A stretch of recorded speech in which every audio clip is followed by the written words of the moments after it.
Halo semuanya, selamat datang di Sakyatna Film. Di video kali ini saya bakal ceritakan film Relay yang tayang tahun 2025. Film ini menceritakan seorang ilmuwan biotek yang ingin membongkar kejahatan perusahaannya yang korup, yang menggunakan bantuan seorang perantara rahasia yang dikenal sebagai fixer untuk melindungi dirinya. Seperti apa kisahnya? Langsung saja ke alur ceritanya.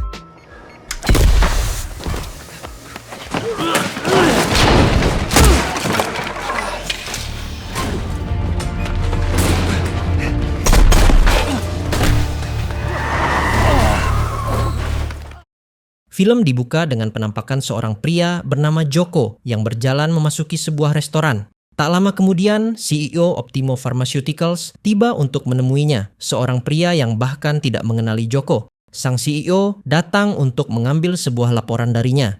Joko mengatakan bahwa sebagai tindakan pencegahan, salinan file tersebut akan tetap berada di tangan perwakilannya. Jika sesuatu terjadi pada Joko, perwakilan itu akan menyerahkan salinan tersebut kepada penegak hukum.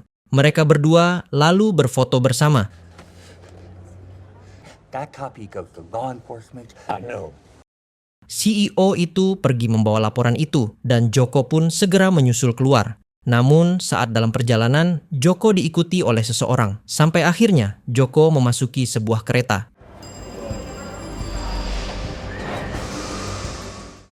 Ternyata pria ini adalah Ashraf. Ia adalah seorang fixer dan ia bertindak sebagai perwakilan Joko. Tak lama setelah itu, Joko meninggalkan pesan suara untuk Ashraf, memberitahu bahwa pembayaran telah dilakukan sesuai kesepakatan. Selama Joko memenuhi janjinya, urusan mereka selesai. Keesokan paginya, Ashraf pergi ke sebuah tempat. Ia meletakkan file Optimo Pharmaceuticals di dalam brankas bersama dokumen-dokumen lain.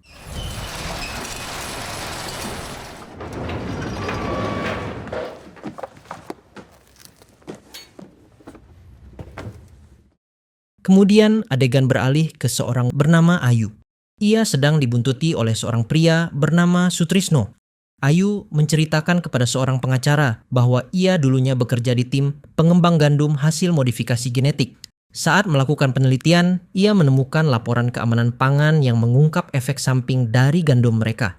Ketika ia melaporkan masalah ini kepada manajemen senior, mereka mengatakan ia salah menafsirkan data dan tidak ada yang perlu dikhawatirkan. Tak lama kemudian, Ayu dipindahkan ke departemen lain di Manhattan. 2 bulan setelah itu, ia dipecat.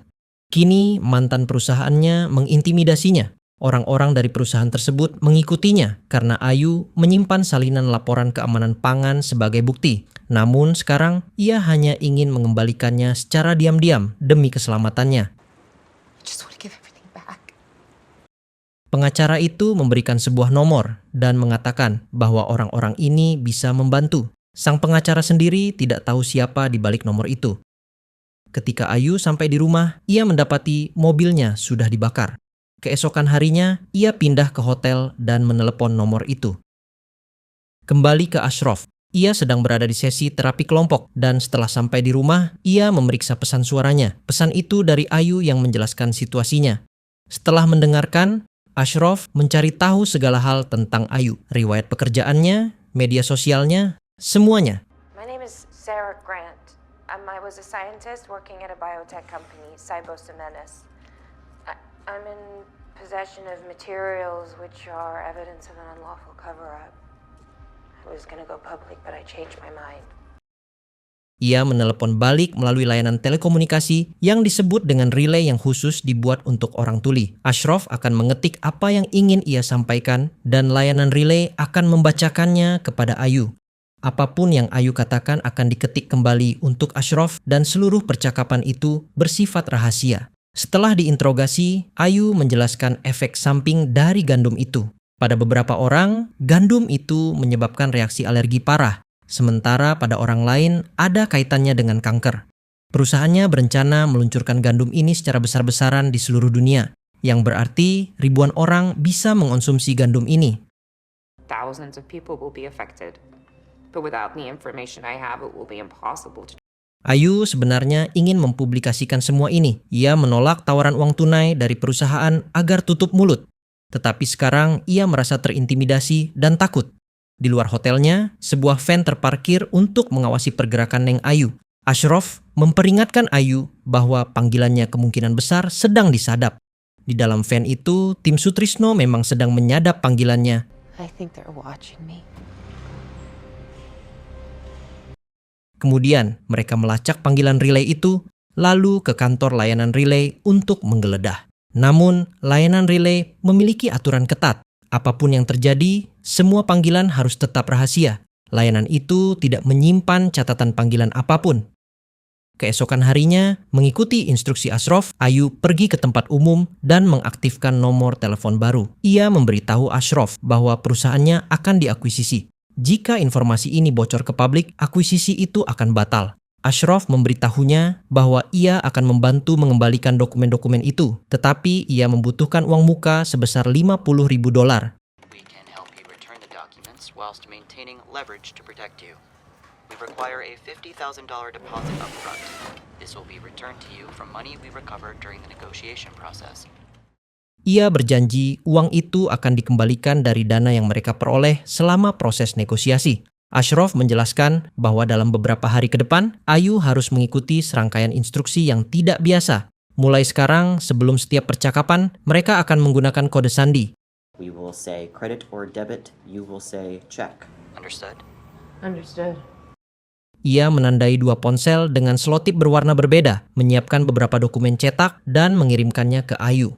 Salah satu halaman berisi instruksi rinci tentang bagaimana Ayu akan mengirimkan uang muka dan file perusahaan kepada Ashraf.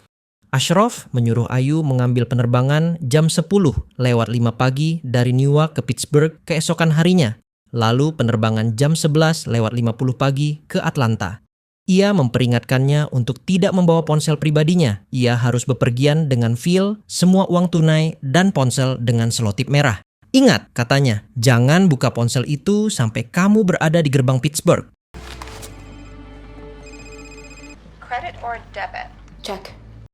Tim Sutrisno membuntuti Ayu ke bandara. Ashraf yang menyamar berada di penerbangan yang sama. Setelah mendarat di Pittsburgh, Ashraf membeli sebuah tas. Ia menitipkan tas itu di bagian barang hilang dengan label nama Ayu Grant.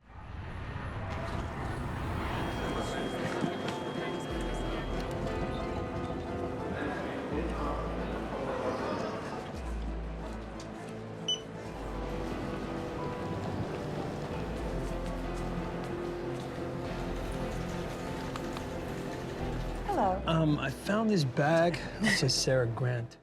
Lalu ia menelepon Ayu melalui layanan relay dan bertanya di mana ia berada. Saat itu juga, bagian barang hilang mengumumkan nama Ayu. Passenger Sarah Grant, lost property counter. Sutrisno bergerak untuk memeriksanya. Ashraf menyuruh Ayu mengabaikan semuanya dan pergi ke kantor pos untuk mengirimkan 2 paket. Ignore everything else. Tepat pada saat itu, ada pengumuman lain. Sutrisno langsung lari ke rombongannya. Dari kejauhan, Ashraf memotret mereka. Sutrisno menyadari bahwa pengumuman itu adalah pengalihan isu. Passenger Sarah Grant, please report to gate A29.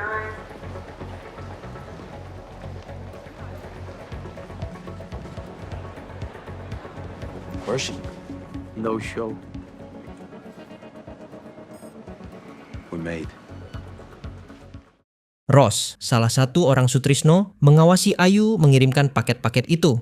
Ayu menyebutkan nomor pelacakan kepada Ashraf dan membuang struknya ke tempat sampah. Ross mengambil struk itu. Ashraf melihat semuanya. Tim Sutrisno menyadari bahwa Ashraf telah memaksa Ayu mengirim 2 paket. Jadi, file itu pasti ada di salah satu paket.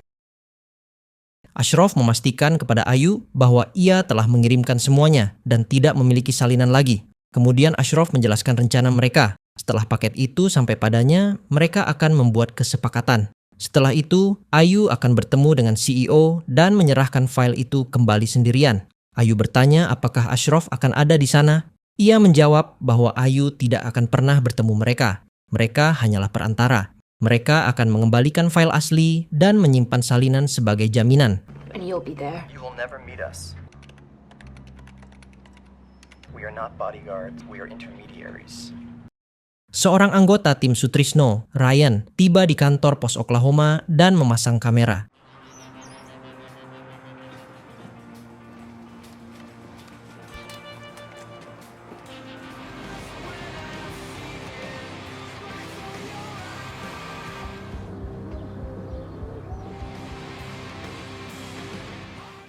Sementara itu, Ross pergi ke kantor pos Michigan untuk menanyakan sebuah paket dengan alasan paket itu dari seorang teman, tetapi ia lupa kunci lokernya. Petugas mengatakan mereka tidak bisa membantu tanpa kunci. Ross memohon dan meminta mereka memeriksa apakah paketnya sudah sampai. Petugas menemukan tidak ada paket, meskipun seharusnya sudah tiba sesuai jadwal. Saat itulah Ross menyadari bahwa Ashraf mungkin menggunakan layanan penerusan surat untuk mengubah alamat pengiriman, yang berarti nomor pelacakan lama tidak akan lagi mengungkap tujuan baru.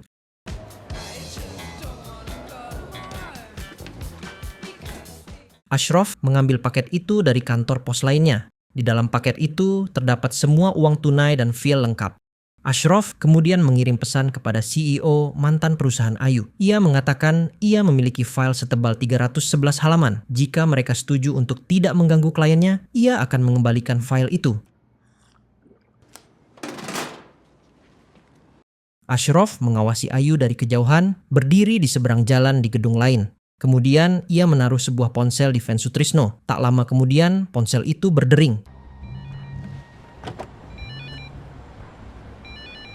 Itu adalah panggilan relay lain yang diatur oleh Ashraf. Di telepon, Sutrisno berbicara atas nama CEO Saibo Cementis. Ashraf menggunakan kesempatan itu untuk menyuruh Sutrisno berhenti membuntuti Ayu, atau ia akan mengirimkan file itu ke semua media besar. Jika Sutrisno menerima syarat Ashraf, mereka akan mengembalikan file asli dan menyimpan satu salinan yang aman sebagai jaminan. Tetapi Ashraf juga menuntut biaya $500,000 tunai untuk kesepakatan itu, mengklaim bertindak sebagai perantara kedua belah pihak. Ia memberi Sutrisno waktu hingga besok malam untuk memberikan jawaban. How do we know to trust you? Because you could be anyone. You will be our client too. $500,000 cash. Now get a new parking spot and stay away from our client. Kemudian mereka mengemudikan van mereka menjauh dari kediaman Ayu.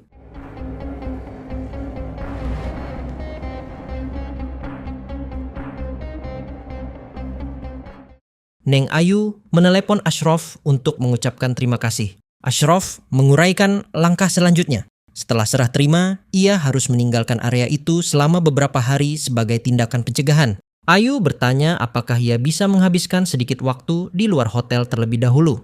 Ashraf setuju. Ia juga mengatakan akan ada laporan harian. Tiap sore jam 6, ia harus meninggalkan pesan suara. Jika ada yang tidak beres, ia harus mengatakan cuaca. Jika semuanya baik-baik saja, ia harus mengatakan baik-baik saja. After 6 p.m. each day, leave a message at the number you have. If something is wrong, say weather. If everything's okay, say all right. Keesokan harinya, Ashraf bertemu Julia, seorang wanita dari kelompok terapi yang juga seorang petugas polisi. Keduanya sama-sama berjuang melawan alkohol. Julia juga menyarankan agar Ashraf lebih terbuka saat sesi terapi kelompok. Sementara itu, Sutrisno menyetujui syarat Ashraf. Ashraf menginstruksikannya untuk mengirim uang tunai tanpa tanda melalui kantor pos. Tetapi Sutrisno menyembunyikan alat pelacak di dalam paket uang tunai itu, yang baterainya bisa bertahan 4 hingga 5 hari. How long do the batteries in those things last? 4 or 5 days. Dengan uang yang sedang dalam perjalanan, Ayu bisa bergerak lebih bebas, meskipun Ashraf tetap mengawasinya dari jauh.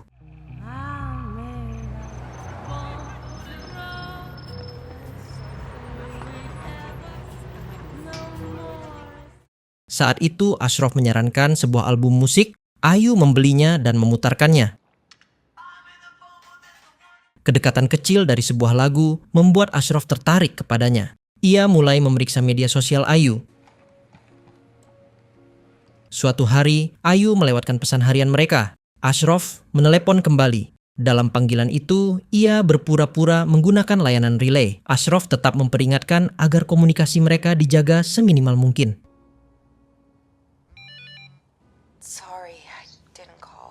Tanpa diketahui Ayu, Sutrisno masih melacak panggilannya. Namun, Ashraf sudah mematikan ponselnya. Ashraf mengubah penampilannya dan mengunjungi kantor pos dengan sebuah cerita.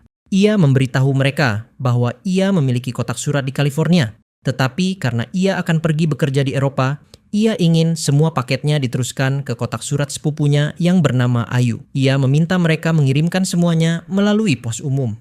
Tak lama kemudian, Sutrisno meninggalkan pesan suara. Uang itu sudah dikirim, tetapi ada masalah. Ia bersikeras bahwa Ashraf memiliki penilaian setebal 311 halaman, padahal file aslinya berjumlah 327 halaman. Ashraf menghubungi Ayu bahwa ada halaman yang hilang. Ayu memprotes bahwa halaman yang lainnya berisi sesuatu yang tidak istimewa dan halaman-halaman itu masih ada padanya. Ashraf memperingatkannya bahwa ia sudah menyuruhnya untuk mengikuti setiap instruksi dengan cermat dan jika ia gagal, ia mungkin tidak bisa melindunginya. Ancaman itu membuat Ayu ketakutan. Ia khawatir Ashraf akan pergi. Do you still have it? Yes, I do. Go ahead. Sebaliknya, Ashraf bergegas ke sebuah tempat. Ia menginstruksikan Ayu untuk menyembunyikan halaman-halaman yang tersisa di bagian paling bawah tumpukan koran di sebuah kios koran. Ayu melakukannya dan pergi.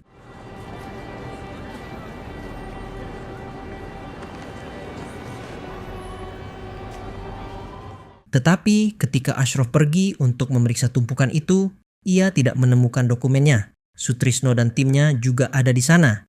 Ashraf menelepon Ayu dan mengetahui ia secara tidak sengaja meletakkan halaman-halaman itu di tumpukan yang berbeda. Seluruh operasi mulai kacau karena kesalahan kecil yang dibuat oleh Neng Ayu. Kemudian Ashraf menyuruh seorang pengemis untuk membuat kekacauan di dekat kios koran.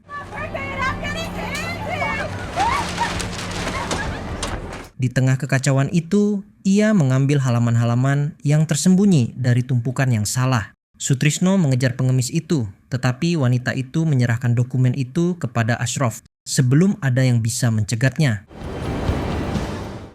Ashraf menelepon Sutrisno dan mengingatkannya tentang kesepakatan mereka. Ia bertanya apakah Sutrisno ingin ia mempublikasikan file itu. Sutrisno meminta maaf. Ashraf menetapkan syaratnya. Serah terima akan dilakukan secara langsung di tempat umum yang dipilih oleh Ashraf dan orang-orangnya, dan baik Ayu maupun CEO akan hadir. Jadi, yang berhasil didapatkan Sutrisno dari kios koran hanyalah rekaman, di mana wajah Ashraf bahkan tidak terlihat jelas.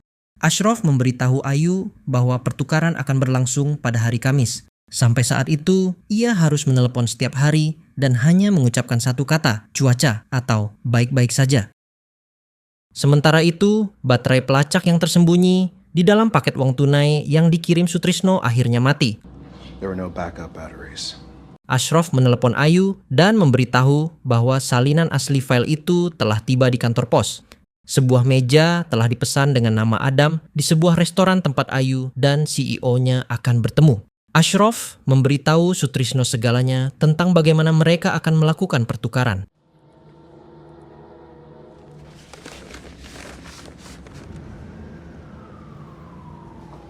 I'd like to book a table, please. Namun, Ayu tidak muncul di restoran malam itu dan ia tidak menjawab panggilan Ashraf. Ashraf merasa ada sesuatu yang salah. Kemudian, Ayu meninggalkan pesan suara, mengatakan bahwa Sutrisno telah mengetahui identitas asli Ashraf dan namanya adalah James Keaton. Ayu mengatakan itu semua salahnya dan ia akan melakukan serah terima sendiri. Tentu saja, semuanya adalah jebakan Sutrisno. They know who you are. They told me your name, James Keaton. Ashraf bergegas ke lokasi Neng Ayu sekarang. Di sana, Sutrisno telah menyiapkan segalanya untuk menangkap Ayu. Kemudian, Ashraf mencari di antara kerumunan dan menelepon Ayu, tetapi ia tidak mengangkatnya. Ashraf memicu alarm kebakaran dan kerumunan orang berhamburan keluar.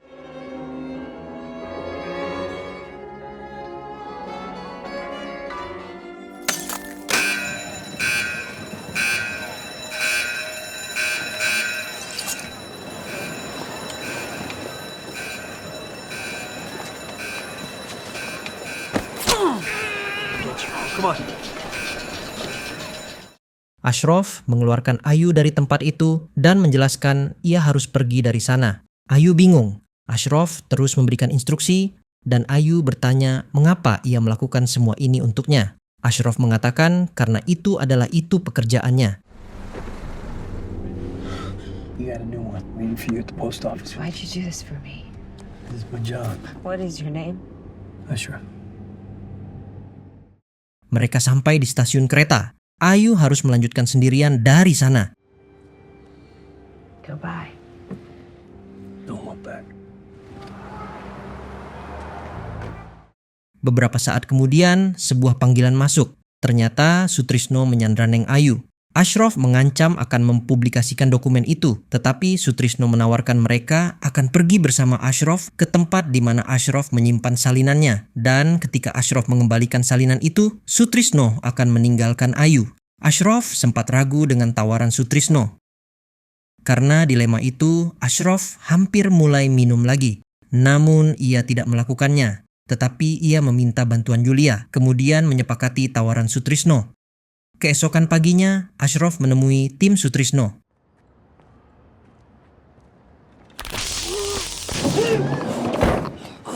Sutrisno mengarahkan senjatanya ke Ayu dan menuntut Ashraf untuk mengatakan di mana vilanya. Lalu Ashraf mengatakannya, akan tetapi...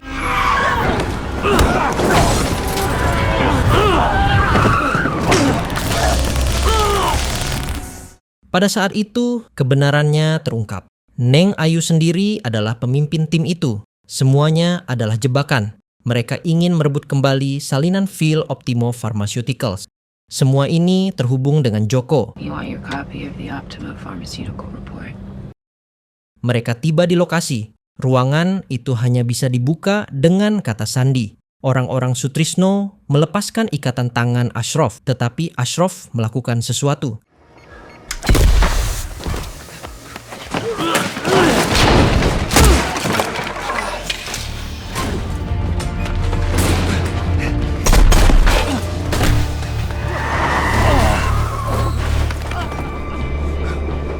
Ashraf terus berlari menghindari kejaran mereka. Hingga pada akhirnya ia berhadapan langsung dengan Ayu. Lalu Ashraf mengatakan sesuatu. Do it. Namun Ayu tidak berani hingga polisi datang saat itu juga.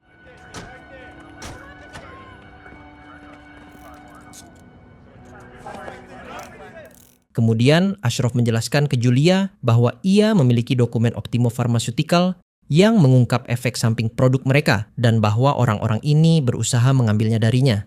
Julia bertanya mengapa ia memilikinya. Ashraf menjawab, ini pekerjaanku. Aku membantu orang-orang yang telah melihat hal-hal yang tidak seharusnya mereka lihat. Kemudian Ashraf pergi ke kantor pos dan mengambil paket uang $500,000. Ia menyimpan setengahnya untuk dirinya sendiri dan mengirim setengahnya lagi kepada para pekerja layanan relay. Kemudian ia naik kereta dan tak lama setelah itu, kebenaran tentang Optimo Pharmaceuticals terungkap di media. Segitu dulu alur cerita film kali ini. Jika kalian menyukai konten ini, jangan lupa subscribe ke channel ini. Juga beritahu kami film mana yang ingin kalian lihat recap selanjutnya.